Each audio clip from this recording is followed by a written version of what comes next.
Hello and welcome to biology Pathshala. Class 12th के chapter हम लोग सेक्सुअल रिप्रोडक्शन फ्लावरिंग प्लांट को डिस्कस कर रहे थे। इसका ये पार्ट 3 है जिसमें हम लोग फर्टिलाइजेशन इवेंट के बारे में डिस्कस करेंगे, किस तरीके से फर्टिलाइजेशन इवेंट होता है। फर्टिलाइजेशन इवेंट को हम लोग 3 हेडिंग्स के अंदर डिस्कस करते हैं। फर्स्ट हेडिंग होती है pollen pistol interaction. Pollen grains का पिस्टल पर जब वो पहुंचते हैं स्टिग्मा पार्ट पर, वहाँ पर किस तरीके से इंटरेक्शन होता है। दूसरा देखते हैं germination of pollen tube. Pollen tube किस तरह जर्मिनेट करी, कैसे ओव्यूल के अंदर पहुंची और ओव्यूल से होते हुए कहाँ पहुंची, एम्ब्रियो सैक तक पहुंची है। और थर्ड हेडिंग में हम लोग देखेंगे double fertilization and triple fusion. तो सबसे पहले हम लोग पॉलन पिस्टल इंटरेक्शन को एक बार पहले भी पढ़ चुके हैं, यहाँ पर भी उसको एक बार दोबारा देखेंगे। दूसरी हेडिंग के अंतर्गत यहाँ पर हमको देखने को मिलेगा। फर्टिलाइजेशन क्या होता है? Fusion of male gamete. Female gamete से मेल गैमेट्स का फ्यूजन ही क्या कहलाता है? फर्टिलाइजेशन कहलाता है। जिसकी डिस्कवरी किसने करी थी? यहाँ पर मेल गैमेट लिखा है प्लस यहाँ पर फीमेल गैमेट और लिखा है, तो मेल और फीमेल गैमेट का फ्यूजन क्या कहलाता है? फर्टिलाइजेशन। जिसको स्ट्रॉसबर्गर ने 1884 में डिस्कवर किया था। किस प्लांट में? तो मोनोट्रोपा प्लांट में उन्होंने डिस्कवर किया था, इस चीज़ को देखा था। अगर हम देखें तो सबसे पहले इसमें होता है जर्मिनेशन ऑफ पॉलन ट्यूब, जो पॉलन पिस्टल इंटरेक्शन का ही एक प्रकार का हम कहते हैं रिजल्ट होता है या उसी तरीके से होता है। सबसे पहले क्या होता है, स्टिग्मा और पॉलन ग्रेन्स जो होते हैं आपस में एक दूसरे से इंटरेक्ट करते हैं। अगर पॉलन ग्रेन सेम स्पीसीज का है, कंपैटिबिलिटी है, तो क्या होगा कि स्टिग्मा से निकलने वाला शुगर कंटेंट और मॉइस्चर पॉलन ग्रेन्स द्वारा एब्जॉर्व किया जाएगा, सॉइल अप करेगा, और उसकी जो अंदर वाली लेयर होगी जिसको हम लोग क्या बोलते हैं? इंटाइन बोलते हैं। ये इंटाइन क्या करेगी? पॉलन ग्रेन्स को ग्रो करेगी, यहाँ पर पॉलन ग्रेन्स में ग्रो करने का काम करेगी। एक्साइन बर्स्ट करेगी और इससे क्या निकल आएगी? पॉलन ट्यूब निकल आएगी। क्या निकल आएगी? पॉलन ट्यूब निकल आएगी हमारी। कोई ऐसे प्लांट भी होते हैं जिनमें एक ही पॉलन ट्यूब होती है, लेकिन कुछ ऐसे भी प्लांट होते हैं जिनमें एक से ज़्यादा पॉलन ट्यूब निकलती हैं। हमने एक प्लांट ले लिया जिसका नाम है कैप्सेला। क्या नाम है? कैप्सेला। इस प्लांट के अंदर केवल और केवल कितनी पॉलन ट्यूब निकलती हैं? एक पॉलन ट्यूब निकलती है, ठीक। लेकिन जिन प्लांट्स में एक पॉलन ट्यूब निकलती है उनको बोलते हैं मोनोसाइफोनस। क्या बोलते हैं? मोनोसाइफोनस। लेकिन जिसमें एक से ज़्यादा पॉलन ट्यूब निकलती हैं वो 2 फैमिलीज़ हैं, एक मालवेसी और एक क्या है हमारी? कुकुरबिटेसी। इन दोनों फैमिलीज़ में आने वाले जो भी प्लांट्स होते हैं उन सभी के अंदर जो है वो कैसे उनके अंदर बहुत सारे पॉलन ट्यूब निकलने के कारण उनको हम लोग क्या बोलते हैं? पॉलीसाइफोनस। तो आपको ये वर्ड याद रखना है, डिफरेंस बिटवीन अगर पॉलीसाइफोनस या मोनोसाइफोनस आ जाता है, या फिर अगर किसी प्लांट में एक पॉलन ट्यूब निकलती है उसको क्या बोलते हैं? तो मोनोसाइफोनस और पॉलीसाइफोनस। ये वर्ड्स आपको ध्यान रखने हैं। जब पॉलन ट्यूब ग्रोथ कर जाती है, कहाँ पहुँचेगी? ओव्यूल के अंदर एम्ब्रियो सैक तक पहुँचने वाली होगी। तो उसके अंदर क्या क्या चीज़ें होती हैं? सबसे पहले उसके अंदर वेजिटेटिव न्यूक्लियस होगा, और वेजिटेटिव न्यूक्लियस के साथ ही साथ क्या प्रेजेंट होंगे? 2 मेल गैमेट प्रेजेंट होंगे। दोनों मेल गैमेट कैसे होते हैं? नॉन मोटाइल होते हैं। अब जो पॉलन ट्यूब जा रही है, इस पॉलन ट्यूब को वहाँ तक पहुँचाने का काम जो है वो 2 आइंस करते हैं, एक बोरॉन और एक कैल्शियम। ये दोनों क्या करते हैं? जब स्टिग्मा के ऊपर ग्रोथ करने के बाद में अंदर स्टाइल के होते हुए जाते हैं, तो वहाँ पर बोरोन और कैल्शियम उनको नीचे बढ़ाते हुए ले जाते हैं। और किस बेस्ट टेम्परेचर उनका क्या होता है जो पॉलन ट्यूब ग्रोथ करने का होता है? तो 20 से 30 डिग्री सेल्सियस होता है। पॉलन ट्यूब क्योंकि केमिकल के बेसिस पर जा रही है, मूवमेंट ग्रोथ हो रही, इसीलिए इसको हम लोग कीमोट्रॉपिक मूवमेंट बोल रहे हैं। और पॉलन ट्यूब का आगे वाला पार्ट बढ़ रहा है, इसलिए ये कैसी ग्रोथ है? एपिकल ग्रोथ शो करते हैं। अब बात करते हैं entry of pollen tube in ovule. जब ओव्यूल में पॉलन ट्यूब एंटर करती है तो वो 3 जगह से कर सकती है। या तो वो इंटेगुमेंट से करे, या तो वो चलाजा एंड से करे, या तो वो कहाँ से करे? माइक्रोपाइल एंड से करे, ठीक।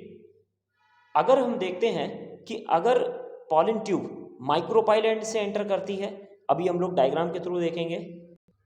और हम देखते हैं पहला, मान लीजिए पॉलन ट्यूब आ रही है और ये पॉलन ट्यूब कहाँ से एंटर कर रही है? हमारे माइक्रोपाइल एंड से। कहाँ कर रही है? माइक्रोपाइल। तो इस कंडीशन को हम लोग क्या बोलते हैं? पोरोगैमी। ऊपर हमारा चलाजल एंड होता है। क्या होता है? Chalazal end. Chalazal end side से पॉलन ट्यूब अगर एंटर कर रही है तो हमारा क्या हो गया? चलाजोगैमी। और अगर ये इंटेगुमेंट से एंटर कर रही है तो ये हमारा क्या हो गया? मीजोगैमी। तो हमने देखा एंट्री ऑफ पॉलन ट्यूब के आधार पर ओव्यूल किस तरीके से क्या क्या बोला जाता है हम लोग, तो पोरोगैमी, चलाजोगैमी और मीजोगैमी। पोरोगैमी की जो कंडीशन होती है जहाँ माइक्रोपाइल से एंटर करता है वो कैप्सैला में देखने को मिलती है।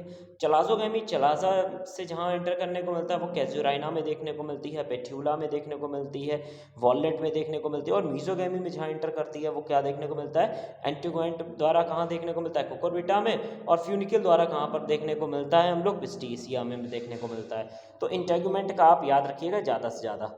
अब हम लोग बात करते हैं डबल फर्टिलाइजेशन क्या होता है। डबल फर्टिलाइजेशन जो है वो दो चीज़ों से मिलकर बना है।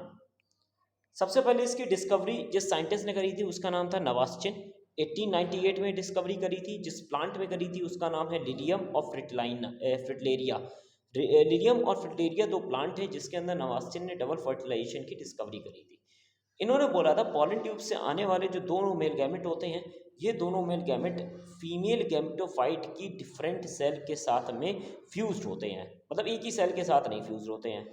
उसके बाद उन्होंने डबल फर्टिलाइजेशन के अंदर दो रिएक्शंस को बताया।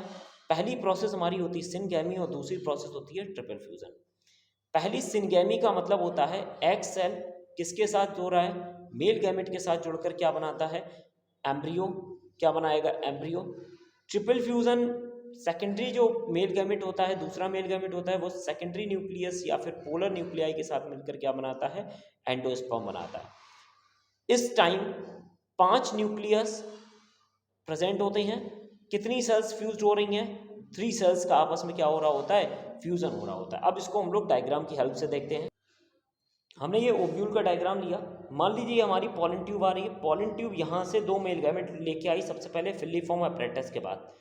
दो फिलीफॉर्म अपरेटस हैं, किसी भी एक फिलीफॉर्म अपरेटस के बाद में ये दोनों जाएंगे। दोनों मेल गैमेट्स को ये फिलीफॉर्म अपरेटस क्या करेगा, एक को कहाँ भेज देगा, इस एग सेल के पास भेज देगा, और एक को कहाँ भेज देगा, पोलर न्यूक्लियाई के पास। जो पोलर न्यूक्लियाई के साथ फ्यूजन करेंगे वो प्राइमरी एंडोस्पर्म न्यूक्लियस बनाएंगे, और जो एग सेल के साथ फ्यूजन करेंगे वो यहाँ पर क्या बनाएंगे, जाइगोट बनाएंगे। जो जाइगोट बना रहे हैं ये प्रोसेस कहलाती है सिनगैमी। और ये यहाँ पर जो 3 न्यूक्लियस फ्यूज हो रहे हैं इस सेल को हम, इस चीज़ को हम लोग क्या बोलेंगे, ट्रिपल फ्यूजन बोलेंगे। क्या बोलेंगे, ट्रिपल फ्यूजन। तो आपको दोनों ही चीज़ें याद रखनी, दोनों ही प्रोसेस मिलकर क्या बनाती हैं, डबल फर्टिलाइजेशन। अब एंडोस्पर्म की बात करते हैं। एंडोस्पर्म जो होता है वो कैसे बनता है, तो प्राइमरी एंडोस्पर्म न्यूक्लियस का डेवलपमेंट होने से क्या बनता है, एंडोस्पर्म बनता है, जो फूड में स्टोर रहता है in the form of starch. अगर हम बात करते हैं, सबसे पहले एंडोस्पर्म का डेवलपमेंट 3 टाइप से होता है, न्यूक्लियर, दूसरा होता है सेलुलर, और तीसरा होता है हेलोवियल। न्यूक्लियर होता है, देन सेलुलर होता है, और उसके बाद क्या होता है, हेलोवियल, जो दोनों का एक तरीके से क्या होता है, कम्बिनेशन होता है। अब होता है इसमें क्या है, सबसे पहले क्या होता है, न्यूक्लियर एंडोस्पर्म जो है वो किस में देखने को मिलता है, डाइकॉट प्लांट में देखने को मिलता है, पॉलीपेटलस। एग्जांपल में हमने ले लिया कैप्सुला। तो मतलब ज़्यादातर हम लोगों को एंजियोस्पर्मिक में कौन सा डिवीजन डेवलपमेंट देखने को मिलता है, एंडोस्पर्म का न्यूक्लियर डेवलपमेंट देखने को मिलता है। अब इसमें क्या होता है, जैसे मान लीजिए प्राइमरी एंडोस्पर्म न्यूक्लियस की एक जो सेल थी, जैसे अगर हम ये बोल दें ये एम्ब्रियो सैक था, इस एम्ब्रियो सैक में एग सेल ने जाइगोट बना दिया, ये जाइगोट है, और ऊपर क्या है, प्राइमरी एंडोस्पर्म न्यूक्लियस सेल है। प्राइमरी एंडोस्पर्म न्यूक्लियस सेल ये क्या करेगी, डिवाइड करेगी, और डिवाइड करने पर ये न्यूक्लियस को बार बार डिवाइड करते जाएगी। जो न्यूक्लियस डिवाइड होगा उसके चारों तरफ कोई भी सेल वॉल नहीं होगी। मीन्स न्यूक्लियस क्या कर रहा है, अपने आप को डिवाइड कर रहा है बिना किसी साइटोकाइनेसिस। तो यहाँ पर केवल कैरियोकाइनेसिस होती है, कोई साइटोकाइनेसिस नहीं होती है, जिस वजह से पूरे चारों तरफ यहाँ पर आपको क्या देखने को मिलेगा, एंडोस्पर्म में क्या देखने को मिलेगा, केवल और केवल न्यूक्लियस देखने को मिलेंगे। और ये कंडीशन जो होती है न्यूक्लियस की, ये हम लोग को कहाँ देखने को मिलती है, जो ग्रीन कोकोनट होता है ना, उसका जो आप लिक्विड पोर्शन देखते हैं वो यही हमारा न्यूक्लियस वाला पार्ट होता है, जो फ्री न्यूक्लियर डिवीजन के कारण बढ़ जाता है, बन जाता है। मेलोस्टोमा में सेम चीज़ें देखने को मिलती है, न्यूक्लियर एंडोस्पर्म ही आपको देखने को मिलता है। अब हम लोग दूसरा बात करते हैं सेलुलर एंडोस्पर्म की।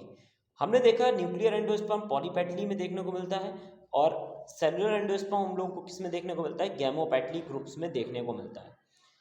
हमने बोला कि इसमें क्या होता है, जैसे मान लीजिए ये हमारा ऊपर साइड एम्ब्रियो है, ये हमारा क्या है, primary endosperm nucleus, primary endosperm nucleus ने अपने आप को डिवाइड करा, 2 सेल बनी, 2 से कितनी बन रही हैं 4, लेकिन हमने देखा चारों सेल के बीच में क्या है पार्टीशन है, मतलब कि ये दोनों सेल मेम्ब्रेन के द्वारा एक दूसरे से कैसी हैं अलग अलग है, मीन्स यहाँ पर साइटोकाइनेसिस हुई है।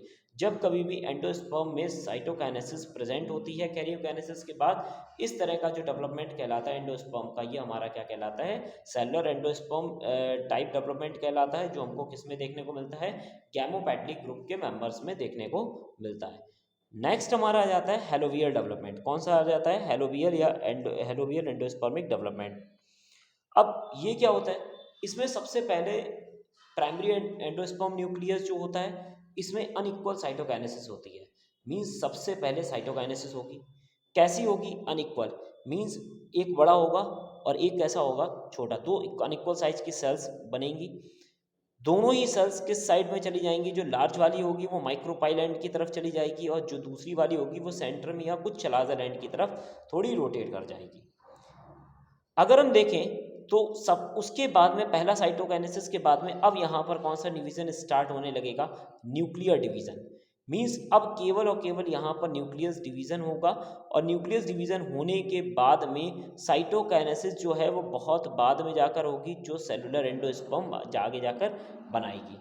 अगर हम देखें तो इस टाइप का जो एंडोस्पर्म का डेवलपमेंट है जो हेलोवियस प्लांट्स में देखने को मिलता है, जो न्यूक्लियर और सेलुलर इन दोनों के बीच का कॉम्बिनेशन होता है।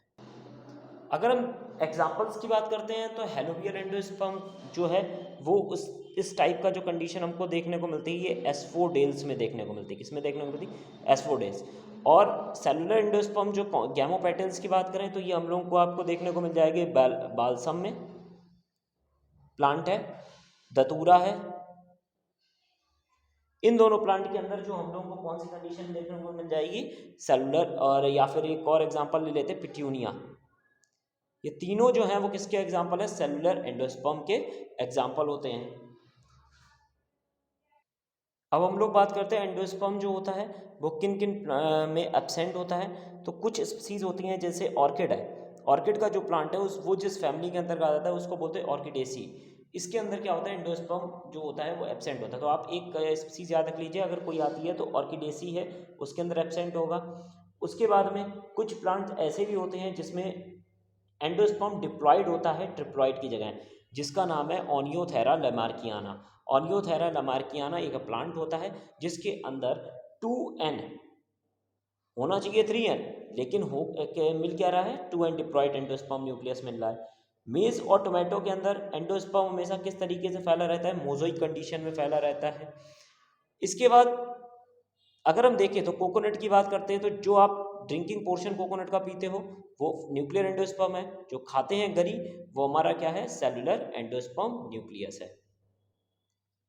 अब एंडोस्पर्म से रिलेटेड कुछ फेट्स हैं, मतलब उसका क्या एंडोस्पर्म का क्या भविष्य होता है। अगर सीड में एंडोस्पर्म पहुंच रहा है, ऐसे एंडोस्पर्मिक सीड्स को हम लोग बोलते हैं एल्ब्यूमिनस सीड, जो हम लोगों को कैस्टर सीरियल्स और कोकोनट में देखने को मिलता है। ऐसा एंडोस्पर्म जो पूरी तरीके से एब्जॉर्ब हो जाता है या एब्जॉर्ब कर लिया जाता है एम्ब्रियो के द्वारा एज अ फूड, जो कॉटिलिडन्स में स्टोर्ड हो जाता है, ऐसे को हम लोग बोलते हैं नॉन एंडोस्पर्मिक या एक्स एल्ब्यूमिनियस, जो हम लोगों का पी बीन्स या सनफ्लावर में हम लोग को देखने को मिलता है। कुछ कंडीशंस में एंडोस्पर्म जो होते हैं वो कन्वोल्यूटेड एरियाज कन्वोल्यूटेड हो जाते हैं, मतलब कि बहुत ज़्यादा छोटे हो जाते हैं, रूमिनेट कंडीशन में हो जाते हैं, जो हम लोगों को किस में देखने को मिलते हैं सुपारी वगैरह में देखने को मिलते हैं, पैसीफ्लोरा में देखने को मिलते हैं, और हार्ड हो जाते हैं एंडोस्पर्म डेट्स इन सब में। अगर एंडोस्पर्म हार्ड है ठीक है बेस्ट है लेकिन उसको खा सकते हैं, तो ये हम लोगों का कंडीशन हम लोगों को देखने को मिलता है आइवोरी में देखने को मिलता है। अब हम लोग बात करते हैं development of embryo in dicot, किस तरीके से डाइकोट प्लांट का जो एम्ब्रियो होता है उसका डेवलपमेंट होता है। तो सबसे पहले हम देखते हैं एंजियोस्पर्मिक प्लांट जो होते हैं इनके अंदर क्या होता है, सबसे पहले एंडोस्पर्म का डेवलपमेंट होता है, उसके बाद ही किसका डेवलपमेंट होगा जाइगोट, क्योंकि जाइगोट को फूड चाहिए होगा अपने आप को ग्रो करने के लिए एम्ब्रियो में, तो उसको फूड कौन देगा एंडोस्पर्म देगा, तो इसलिए पहले एंडोस्पर्म का डेवलपमेंट होता है फर्टिलाइजेशन के बाद, और उसके बाद किसका डेवलपमेंट होता है जाइगोट का डेवलपमेंट होता है। सबसे पहले जो जाइगोट होता है इसके अंदर एक ट्रांसवर्स डिवीजन होता है, जिससे कितनी सेल्स बन जाती हैं, 2 सेल्स बन जाती हैं। कितनी सेल बनती हैं, 2 सेल। हमने मान लिया कि जैसे ये एक सेल थी, एक ऊपर साइड सेल बन गई और एक नीचे साइड सेल बन गई। ऊपर साइड अगर चलाजल एंड है तो ऊपर वाली सेल को हम लोग क्या बोलते हैं, टर्मिनल सेल या फिर एम्ब्रियोनिक सेल। टर्मिनल सेल्स बोलते हैं या फिर क्या बोलते हैं, एम्ब्रियोनिक सेल्स बोलते हैं। जो माइक्रोपाइलर एंड की तरफ होगी उसको हम लोग बोलते हैं बेसल सेल्स। क्या बोलते हैं, बेसल सेल्स, जिसका काम जो किस तरीके से वर्क करती है, होस्टोरिया मीन्स एंडोस्पर्म को खाएगी, क्योंकि माइक्रोपाइलर एंड साइड क्या होगा, एंडोस्पर्म होगा, और जहां साइड एंडोस्पर्म प्रेजेंट होगा उसको खाने के लिए कोई ना कोई तो चाहिए, तो उसको बनाने का काम हमारी कौन करती है, बेसल सेल या फिर सस्पेंसर सेल्स करती हैं। जैसे ही माइक्रोपाइलर ट्रांसवर्सली, अब बेसल सेल्स या सस्पेंसर सेल्स के अंदर माइक्रोपाइलर एंड पर जो प्रेजेंट है उनके अंदर ट्रांसवर्स डिवीजन होता है। 2 टाइप की नई सेल्स बनती हैं, एक को हम लोग बोलते हैं हाइपोबेसल सेल्स जो नीचे साइड प्रेजेंट होती, और एक को हम लोग क्या बोलते हैं, इपीबेसल सेल्स। क्या बोलते हैं, इपीबेसल सेल्स बोलते हैं। हाइपोबेसल सेल और इपीबेसल सेल्स ये दोनों फर्दर डिवाइड करती हैं। हाइपोबेसल सेल्स हाइपोकोटाइल बनाती है, और हाइपोकोटाइल वाला रीजन के आगे पोर्शन जो होता है वो क्या बनाएगा, रेडिकल बनाएगा। जबकि इपीबेसल सेल्स 2 कॉटिलिडन्स बनाती है, ये आगे क्या बनाएंगे, प्रीम्यूल्स ऑफ एम्ब्रियो बनाएगा, मींस उसके क्या बनाएगा, स्टेम वगैरह जो आगे का पार्ट होता है वो शूट पोर्शन बनाने का काम करता है। अगर हम देखते हैं रेडिकल और प्रीम्यूल जहां पर जुड़ते हैं उस एक्सिस को हम लोग बोलते हैं एम्ब्रियोनल एक्सिस या फिर टैग्लियम, जिसको हम लोग कहते हैं। माइक्रोपाइल एंड जो ओव्यूल का होता है इस टाइम ये प्रेजेंट रहता है सीड के अंदर भी, जिसका काम क्या हो जाता है, ट्रांसपोर्ट करना ऑक्सीजन। किसको ट्रांसपोर्ट करना, ऑक्सीजन को ट्रांसपोर्ट करना। और कुछ प्लांट्स ऐसे भी होते हैं जिनके अंदर पार्थिनोकार्पी होती है, और वो एंडोस्पर्म को क्या करते हैं, एंडोस्पर्म जो सीड के अंदर प्रेजेंट होता है उसको खाते हैं, जैसे पोमेग्रेनेट वगैरह हो गया। अब इसको एनसीईआरटी के डायग्राम के थ्रू देखते हैं। ये हमारा एनसीईआरटी का डायग्राम है। इस एनसीईआरटी के डायग्राम में देखिए सबसे पहले प्लीम्यूल बन रहा है, प्लीम्यूल जे और क्या बनता है, कॉटिलिडन्स। ये दोनों जिन सेल से हम लोगों के बन रहे थे वो सेल हमारी कौन सी थी, इपीबेसल सेल्स, और दूसरी थी हमारी हाइपोबेसल सेल, जिससे क्या बनता है, हाइपोकोटाइल, आगे वाला पार्ट रेडिकल, और उससे आगे वाला पार्ट क्या होता है, हमारा रूट कैप होता है। तो ये हमारा किसका डायग्राम है, ये हमारा डायग्राम है डेवलपमेंट ऑफ डाइकॉट, किसमें, डेवलपमेंट ऑफ एम्ब्रियो किसमें हो रहा है, डाइकॉट्स में हो रहा है। अब हम लोग देखते हैं मोनोकॉट के बारे में। किसके बारे में देखेंगे, मोनोकॉट के बारे में। मोनोकॉट में भी सेम इसी तरीके से होता है। डिफरेंट क्या होता है, यहाँ पर जो ग्रास फैमिली क्योंकि मोनोकॉट में आ जाती है, वहाँ पर कॉटिलिडन्स को हम लोग एक ही कॉटिलिडन प्रेजेंट होता है। हमने देखा था डाइकॉट में कितने कॉटिलिडन्स है, 2 हैं, एक ये एक ये। जबकि मोनोकॉट में कितना कॉटिलिडन होता है, एक होता है, जिसको हम लोग क्या बोलते हैं, स्क्यूटेलम बोलते हैं। उसके बाद में प्लीम्यूल ऑफ एम्ब्रियो जो कहा जाता है, यहाँ पर ये जिस कवरिंग के द्वारा कवर होता है उसको हम लोग बोलते हैं कॉलोप्टाइल। क्या बोलते हैं, कॉलियोप्टाइल, जो शूट एपेक्स को अपने अंदर क्या करता है, कवर करके रखा हुआ होता है। इसके बाद वाला जो पोर्शन होता है ये रेडिकल होता है। रेडिकल किसके आगे के साइड का रिप्रेजेंट होता है, रूट कैप, और इन सबको कवर करने वाली जो लेयर होती है रूट को कवर, उसको बोलते हैं कॉलियोराइजा। तो कॉलियोप्टाइल शूट एपेक्स को कवर कर रही, रूट एपेक्स को कवर कौन कर रहा है, कॉलियोराइजा। इनके बीच में जो होता है एक पोर्शन होता है जिसको हम लोग बोलते हैं इपीब्लास्ट बोलते हैं। क्या बोलते हैं, इपीब्लास्ट बोलते हैं। वन वर्ड्स के कुछ क्वेश्चंस आते हैं जो पोस्ट फर्टिलाइजेशन चेंजेस के ऊपर होते हैं। ओवरी किसको बोलते हैं, तो ओवरी जो है वो आगे चल के कन्वर्ट हो जाती है किसमें, फ्रूट में। ओवरी के अंदर का प्रेजेंट ओव्यूल किसमें कन्वर्ट होता है, सीड में। ओवरी वॉल पेरिकार्प बोली जाती है। इंटेगुमेंट सीड कोट बनाते हैं एम्ब्रियो सैक के ऊपर। एम्ब्रियो सैक में हमने देखा था सबसे आउटर लेयर ओव्यूल में क्या थी, इंटेगुमेंट थी। तो वो इंटेगुमेंट क्या बनाती है, सीड कोट। अगर ओव्यूल सीड बन रहा है तो ओव्यूल की जो अंदर जो कवरिंग होती है वो क्या बनाएगी, सीड कोट बनाएगी। अब सीड कोट के 2 पार्ट हो गए हमारे, आउटर इंटेगुमेंट है तो टेस्टा, इनर इंटेगुमेंट है तो टैगमेंट। तो टेस्टा टैगमेंट से क्वेश्चन बन चुका है। इसके बाद न्यूसेलस, न्यूसेलस कहीं कहीं पर प्रेजेंट होगा तो उसको पेरिस्पर्म बोलते हैं। अगर न्यूक्लियस डीजनरेट हो गया है तो कोई बात नहीं, अगर प्रेजेंट होगा तो उसको पेरिस्पर्म बोलते हैं। एग सेल एम्ब्रियो में कन्वर्ट हो गई। प्राइमरी सेकेंडरी न्यूक्लियस जो होता है वो एंडोस्पर्म बनाता है। सिनर्गिड्स और एंटीपोडल सेल्स डीजनरेट हो जाते हैं। चलाजा, हीलियम, ये दोनों ही परसिस्टेंट नहीं होते हैं। फ्यूनिकल जो है वो सीड का स्टाक बन जाता है। माइक्रोपाइल एंड का काम ऑक्सीजन का ट्रांसपोर्ट करना होता है। अब डिफरेंस देखते हैं मोनोकॉट और डाइकॉट एम्ब्रियो में। मोनोकॉट एम्ब्रियो और डाइकॉट एम्ब्रियो में हम बात करते हैं। मोनोकॉट एम्ब्रियो में हम लोग देखते हैं एक ही सस्पेंसर सेल्स होती है, एक ही क्या होती है, सस्पेंसर सेल्स होती है। जबकि डाइकॉट एम्ब्रियो में कितनी सस्पेंसर सेल्स होती हैं, 6 से 10 सस्पेंसर सेल्स होती हैं। अगर हम देखिए तो टर्मिनल सेल्स होती है वो एम्ब्रियो को प्रोड्यूस करने का काम करती है, केवल और केवल किसको छोड़कर, रेडिकल पार्ट को छोड़कर। जबकि पूरा एम्ब्रियो जो होता है, पूरा ही एम्ब्रियो कौन बनाता है, टर्मिनल सेल्स बनाती है। कौन बनाती है, टर्मिनल सेल्स। अगर हम देखें सबसे पहला टर्मिनल सेल्स में जो डिवीजन होता है जनरली और लॉन्गिट्यूडनल होता है। इसमें कैसा होता है, ट्रांसवर्स होता है। इसमें 2 कॉटिलेडन्स होते हैं, जबकि इसमें कितना, एक ही कॉटिलेडन्स होता है। प्लीम्यूल टर्मिनल साइड प्रेजेंट होगा और किसके बीच में होगा, कॉटिलेडन्स के बीच में प्रेजेंट होगा, जो इस तरीके का डायग्राम आप देखे थे।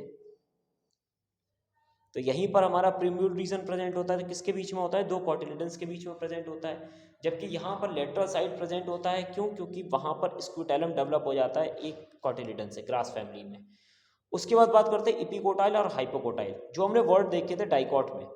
इपिकोटाइल स्टेम को बना रहा है, इसलिए अर्थ सरफेस के ऊपर होगा। हाइपोकोटाइल नीचे होगा, क्योंकि वो रूट का काम देख रहा है। इपिकोटाइल एम्ब्रियोनल एक्सिस का ही एक पार्ट होता है, जो प्लूम्यूल और कॉटिलेडन्स नोड के बीच में होता है। जबकि ये एम्ब्रियोनल एक्सिस का जो पार्ट होता है, ये कॉटिलेडन्स और रेडिकल के बीच का पार्ट होता है, हाइपोकोटाइल।